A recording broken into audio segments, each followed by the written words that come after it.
Bonjour, ici Daniel Huard et aujourd'hui dans cette vidéo, je vous amène à Périgueux et voir un super projet qu'un artiste qui se nomme Christophe Guess. J'espère qu'il le prononce bien, mais il va se présenter lui-même. C'est la petite boîte noire que vous voyez là-bas.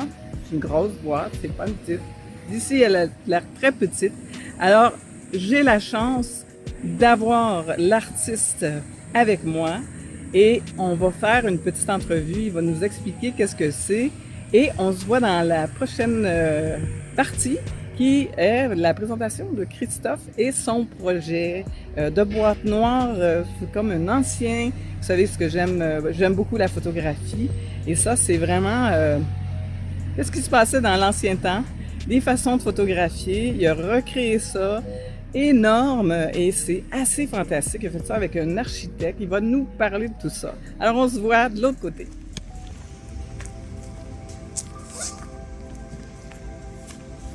Hey, bonjour Christophe, ça va bien? Et bonjour.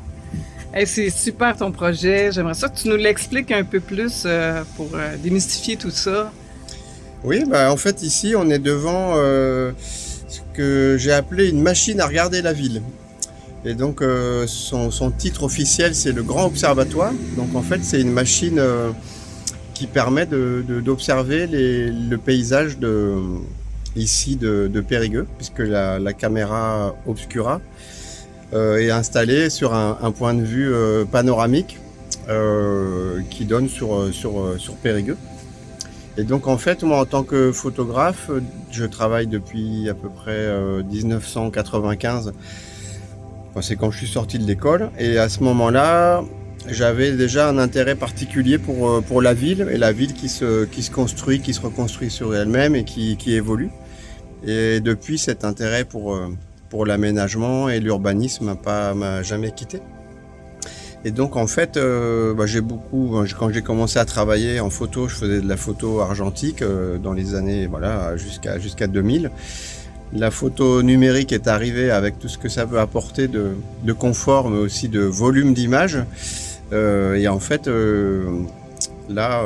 en mai 2023, j'ai eu cette idée, plutôt en courant 2022, j'ai eu cette idée de travailler avec un collègue qui est architecte pour construire un objet qui serait une sorte d'appareil photo simplifié le plus possible. Et donc, c'est ce qu'on a ici derrière moi, qui est en fait l'ancêtre de l'appareil photo, donc autrement appelé caméra obscura. Donc voilà, c'est un phénomène qui a été décrit pour la première fois 300 ans avant Jésus-Christ par Aristote, donc qui s'est rendu compte que quand on faisait un trou dans une paroi et que la lumière rentrait dans ce trou et venait se projeter sur une surface qui a un écran en face, en fait on a une projection à condition qu'il fasse noir. Et en fait, il a fallu attendre quelques centaines d'années pour trouver des applications à cette découverte. Donc au 5e siècle en Chine, en l'an 1000 du côté de Bagdad, il y a un physicien, astrophysicien, mathématicien qui s'appelait Alhazen qui lui a encore plus décrit ce principe. Il a construit les premières caméras obscura en petit format. Et après, il faut attendre la Renaissance pour qu'en fait cet outil qu'il y ait une application de la caméra obscura par des peintres notamment qui l'utilisaient pour dessiner plus précisément qu'à main levée. Donc il y a par exemple le peintre Canaletto qui a fait des vues célèbres de Venise. On a Vermeer aussi qui utilisait une caméra obscura. Et puis après, Léonard de Vinci c'est aussi inspiré de la caméra obscura pour pouvoir modéliser une maquette d'un œil. Et en fait, il a réussi à faire le parallèle entre le fonctionnement d'un œil et une caméra obscura. Ça fonctionne à peu près de la même manière. Voilà, la boîte qui est ici, c'est une sorte d'œil cubique ou rectangle.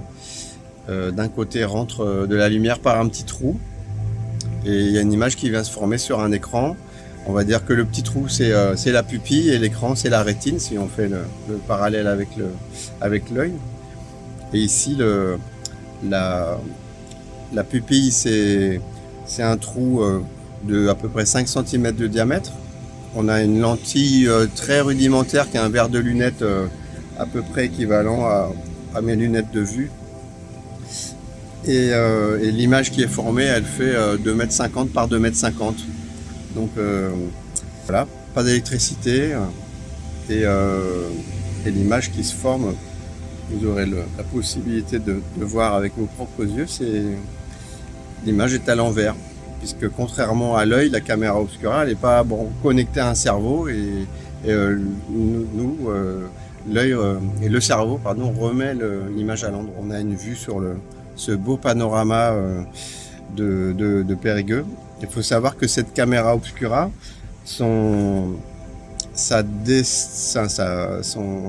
l'idée c'est qu'elle circule dans les quartiers des quartiers HLM de Nouvelle-Aquitaine, donc quartier ça veut dire habitat à loyer modéré. Et l'idée c'est que pendant les 2 à 3 ans qui viennent, la caméra soit démontée et remontée dans ces quartiers, puisqu'en fait en France on a commencé à construire de l'habitat à loyer modéré dans les années 1930 et on continue à en construire, mais évidemment ce ne sont pas les mêmes types d'habitats qu'on a fait quasiment sur cette période d'une centaine d'années. Donc, d'ailleurs, ici à Périgueux, les premiers logements sociaux, c'était des petites maisons individuelles qu'on appelait les maisons Lois-Loucheur. Moi, j'habite par exemple dans une maison Lois-Loucheur, juste au bord de la rivière qui traverse Périgueux, qui s'appelle l'Île. Après-guerre, on a construit des grands ensembles, donc des barres d'immeubles où on pouvait loger beaucoup de monde sur un terrain assez limité. Et après, ce qui est assez étonnant, c'est que en ce moment, en 2023, on fait à nouveau des maisons quasiment individuelles pour les particuliers, en loyer modéré aussi. Donc, on va dire ça boucle un petit peu la boucle. C'est pas inintéressant de voir en fait, c'est un modèle que les gens. Alors, je sais pas si c'est en Europe, mais en tout cas en France. Pour la plupart, rêvent d'avoir une maison individuelle. Donc après, on voit les problèmes que ça pose, c'est que pour avoir une maison individuelle, on occupe beaucoup de terrain et on en est là en France. C'est que aujourd'hui, on sacrifie des zones cultivées et on les artificialise. Donc ce projet, c'est aussi l'idée, c'est de voir quelle évolution. C'est de mettre un peu en discussion l'évolution de nos paysages et je parle de cadre de vie, donc essayer de parler de notre cadre de vie. Qu'est-ce qu'on a envie d'avoir comme cadre de vie et de faire réfléchir à ça. Donc la caméra, c'est une machine à regarder la ville, mais c'est aussi une machine à faire parler. Donc les gens qui rentrent dans la caméra en général discutent de ce qu'ils ont sous les yeux, ça les fait toujours réagir parce que quand on regarde un paysage, on ne voit pas tous la même chose. Et en plus, dans cette caméra, ça modifie vraiment la vision, c'est-à-dire que l'image est plus sombre, plus floue. Ça met par exemple très en avant le ciel. Le ciel est très présent, il y a des détails qu'on ne voit pas du tout à l'œil nu et qu'on va voir ici projeté sur cet écran. Et c'est pour ça d'ailleurs que Vermeer, par exemple, le peintre, en utilisant la caméra obscura, il a réussi à travailler la lumière d'une manière très particulière dans sa peinture. C'est parce qu'il avait cette technique d'utilisation de la caméra obscura. Donc ça modifie notre perception.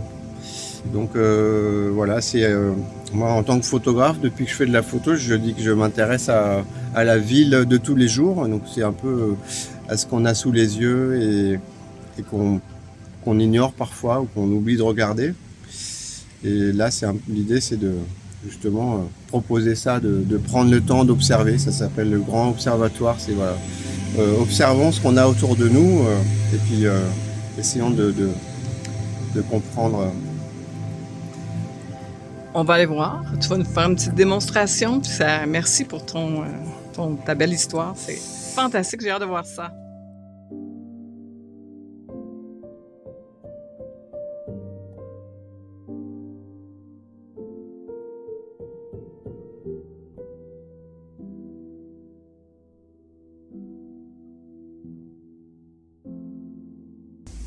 Donc en fait, la caméra obscura, ici elle est installée Esplanade du Souvenir à Périgueux. Et courant mai, donc il y a un peu plus de 2 mois, elle était installée dans un autre quartier de Périgueux. Elle était installée juste ici, dans la cité des Monts, donc qui est un quartier HLM. Et de là-bas, on pouvait voir les bâtiments au premier plan. On pouvait voir toute une série de logements individuels des maisons. Et au dernier plan, on voyait la cathédrale de Périgueux. Et c'est ce qu'il y avait de vraiment particulier là-bas. Et donc en fait ici, ce qui est particulier, c'est que c'est un parc qui a été aménagé il y a à peu près 200 ans, qui était une promenade, donc un endroit où on venait regarder les paysages à l'ombre du soleil et puis sûrement au calme parce qu'il n'y avait pas toutes ces voitures. Et en fait d'ici, on voit la cité des Monts où est installée la caméra. Et puis on voit aussi tout le cadre dans lequel elle est installée. Donc en bordure de rivière, au milieu des maisons, pas très loin des coteaux de Périgueux. À Périgueux, il y a 7 collines.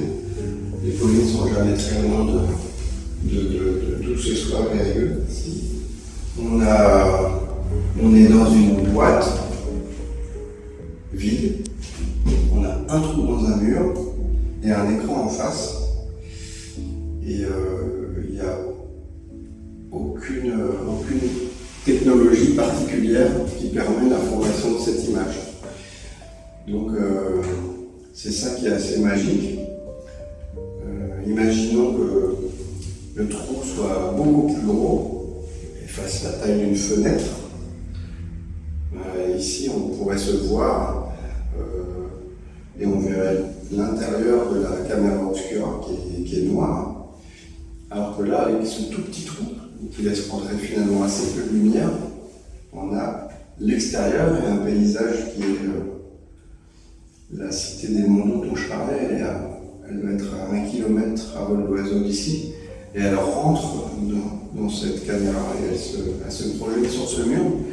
Donc il faut savoir que les premiers qui ont fait cette expérience et qui l'ont fait partager à leurs contemporains, on les a un petit peu pris pour des sorciers.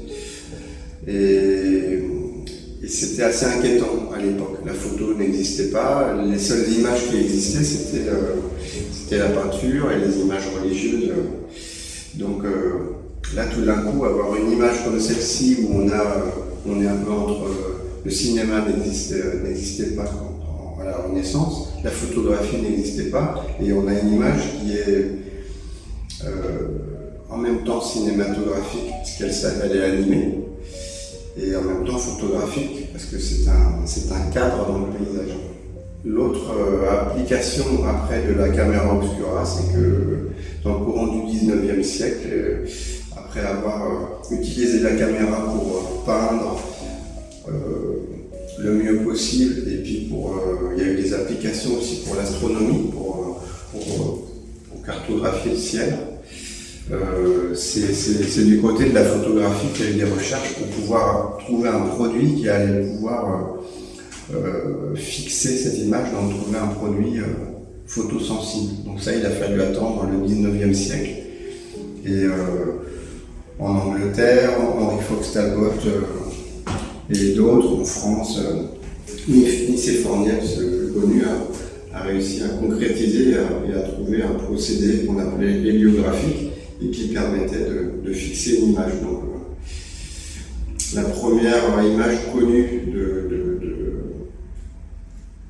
j'allais dire du monde, mais c'est une photographie qui a été faite depuis la fenêtre de Nicéphore Niepce à Chalon-sur-Saône, dans les alentours. Et cette image a été faite en 1827. Et donc, on va dire que l'appareil qu'il utilisait ressemblait un petit peu à la boîte dans laquelle on est, mais elle était beaucoup plus petite. Et il y avait une une optique un petit peu plus compliquée. Parce qu'en fait, là, la différence entre la caméra obscura et un appareil photo, c'est que une caméra obscura, il y a un système optique rudimentaire, un verre de lunettes qui permet que l'image soit un peu plus nette. Et si j'enlève l'objectif, de la lentille, on voit aussi l'image. Voilà. Okay. Donc en fait on a installé la caméra obscura ici sur un site qui offre un panorama sur la ville. D'ailleurs c'était vraiment un endroit qui a été aménagé pour venir regarder en faisant une petite promenade, on pouvait regarder ce qu'on avait ici et comment était composée la ville. Et donc quand cette terrasse a été aménagée il y a près de 200 ans, on n'avait pas du tout le même paysage qu'aujourd'hui. Et donc, faut imaginer qu'ici en face, on avait une plaine maraîchère. Donc en fait, c'était des petites fermes avec des grands terrains tout autour qui faisaient pousser des céréales. Il y a une image qui est assez intéressante. Au cœur de la cité des Mandoux, on a installé une photographie qui date de juste avant la guerre de 39-45 et on voit la cathédrale depuis ce quartier et on est au milieu d'un champ de coquelicots et c'est évidemment assez bucolique et là en fait ici ça s'est densifié, on va dire. Il y a des habitations un petit peu de partout et des habitations de types différents. Et en fait, on a ici la rivière Lille qui passe juste au pied, en fait, autour de laquelle la ville de Périgueux s'est construite et développée. Donc en fait, là, on est dans la partie qui s'est développée dans ces 50 dernières années. Sachant que Périgueux, même si je ne suis pas historien, s'est développé à l'époque romaine dans un autre quartier. Elle s'est développée à nouveau sur les hauts de Périgueux, ici du côté de la cathédrale, dans le quartier Saint-Front. Et en fait, on peut dire qu'ici, c'est une des zones qui s'est développée en dernier.